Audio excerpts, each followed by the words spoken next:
સંપૂર્ણ કથામાં પ્રેમ નથી, યજ્ઞમાં આસક્તિ છે અને યજ્ઞમાં સમય બચે તો કથા સાંભળે, એટલે એમને તૃતીય સ્થાનમાં મૂક્યા.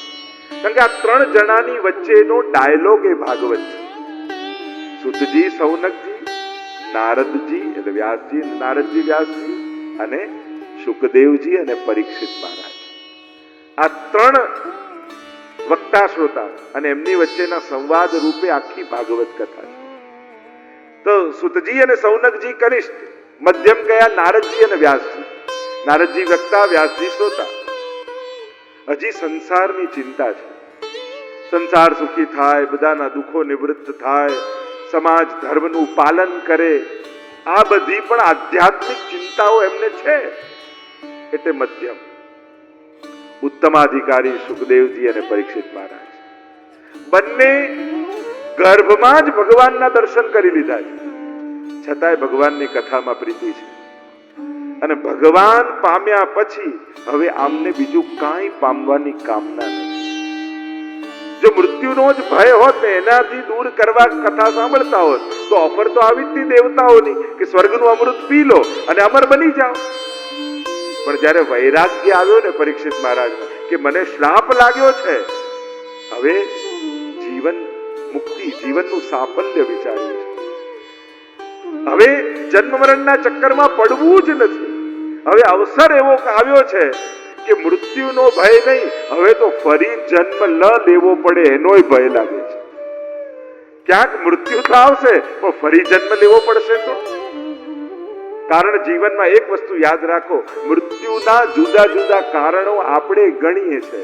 આને હાર્ટ એટેક આવ્યો, આને આ આવ્યું, આનું એક્સિડન્ટ થયું, આનું આ થયું, પણ દુનિયામાં મૃત્યુનું એક જ કારણ છે અને એ કારણ છે જન્મ.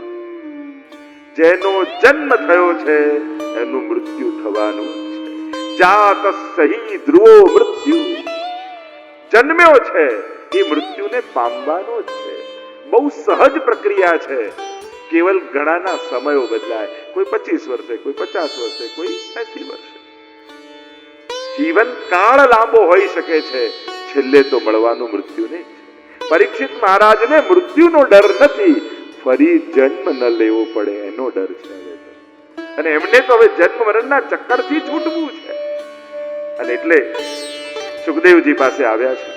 અને જે ચર્ચા કથાની થઈ તો ત્રણ પ્રકારના વક્તા શ્રોતાઓની. આવો પ્રથમ સ્કંદમાં પ્રવેશ કરીએ. શ્રીનાથજી બાવાનું જમણું ચરણ, કારણ કે સૌથી પહેલા આપણે ચરણ સ્પર્શ કરીએ ને, એટલે પ્રથમ અને દ્વિતીય સ્કંદ એ શ્રીનાથજી બાવા રૂપી ભાગવતના ચરણ સ્પર્શ છે. ત્રણ પ્રકારના ચરણ બતાવ્યા, આદિ ભૌતિક, આધ્યાત્મિક, આદિ દૈવિક. હા, ભાગવત પણ ભગવાનનું ચરણ પ્રથમ અને દ્વિતીય સ્કંદ. આદિ દૈવિક ચરણ તો આપણા ઘરે બિરાજતા ઠાકોરજીના ચરણારવિંદ છે. રોજ જેના ઘરે પણ ઠાકોરજી બિરાજતા હોય એને ચરણ સ્પર્શ જરૂર કરવા જોઈએ. ચરણની વંદનાની બહુ મહત્તા આપણે ત્યાં કહી છે. બીજું કાંઈ નહીં તો ચરણ સ્પર્શ જરૂર કરવા. એની પણ એટલી ગાથા આપણે ત્યાં ગવાઈ છે. અને ગોપી ગીતમાં તો ગોપીજનો પણ કહે છે, રોજ ઠાકોરજીના ચરણ સ્પર્શ કરી પ્રણામ કરો ને તોય ભગવાન સમસ્ત દુઃખોને હરી લે છે. તમારા સમસ્ત દુઃખો હરાઈ જાય. હું નથી કહેતો, ભાગવત કહે છે. ભાગવતની વાણી કોઈ સાધારણ વાણી થોડી છે, સમાધિ ભાષા છે. કારણ કે સમસ્ત સકલ આ ગ્રહો, નક્ષત્રો પ્રગટ તો પરમાત્મામાંથી જ છે. બધું પ્રગટે તો એમાંથી જ છે. પ્રભુએ મુખ ખોલ્યું ને બ્રહ્માંડ દેખાય, તો છે તો એના સોર્સ તો ભગવાન છે. પ્રણામ કરો, સમસ્ત દુઃખોને હરી લે. વરસાદને આપણે નથી રોકી શકતા.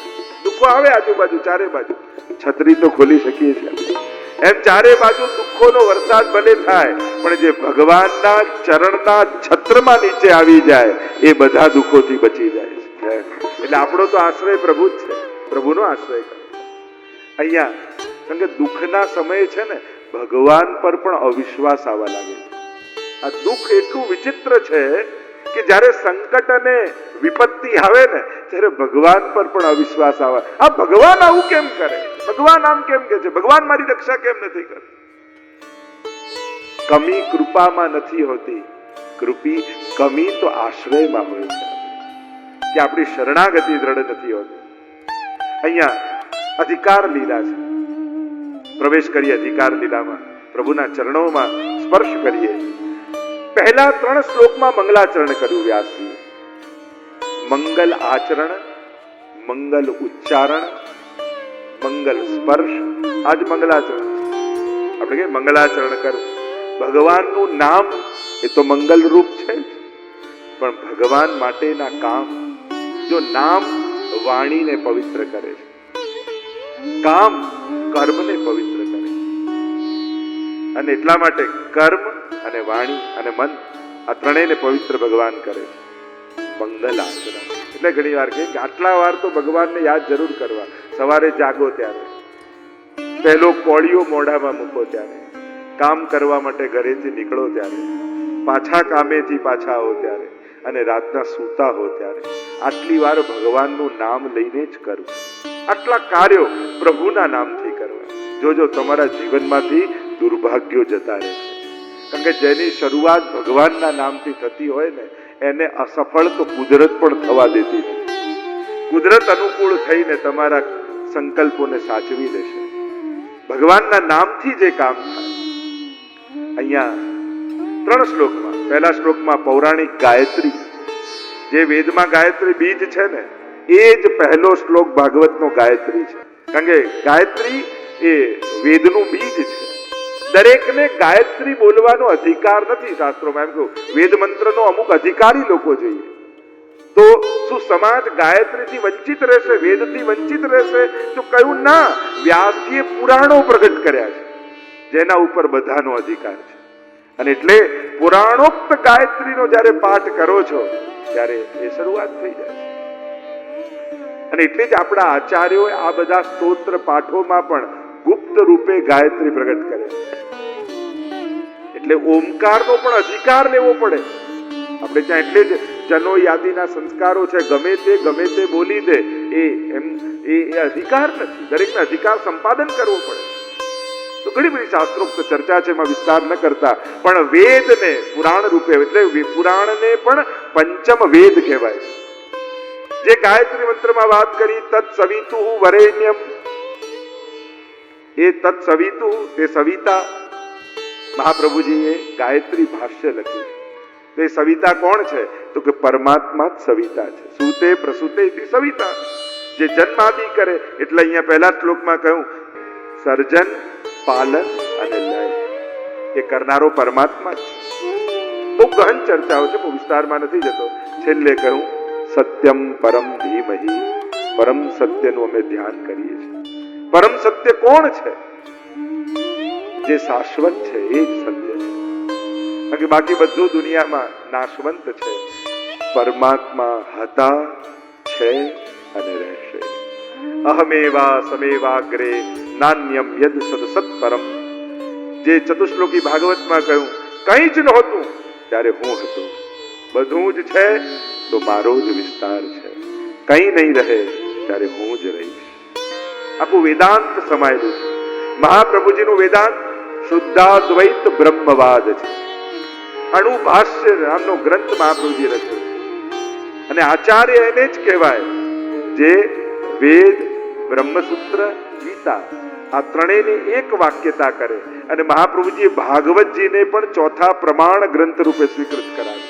વેદાહ શ્રી કૃષ્ણ વાક્યાની વ્યાસ સૂત્રાણી ચૈવહી સમાધિ ભાષા વ્યાસસ્ય પ્રમાણમ ચતુષ્ટયમ. 4 ગ્રંથો પ્રમાણ રૂપે મહાપ્રભુજી સ્વીકૃત. એટલે હિન્દુ સંસ્કૃતિમાં સૌથી મોટું યોગદાન મહાપ્રભુજીનું હોય તો એ છે કે આ ભાગવતજીને પણ પ્રમાણ ગ્રંથ, પ્રમાણ એટલે ઓથેન્ટિક. તમારે ધર્મ અને અધર્મ નક્કી કરવો હોય તો ગમે તે ગ્રંથને જોઈને નક્કી ન થાય. યા વેદ, યા બ્રહ્મસૂત્ર, યા ગીતા, યા ભાગવત, આ 4ને જોઈને જ નક્કી થાય કે ધર્મ કોને કહેવાય ને અધર્મ કોને કહેવાય.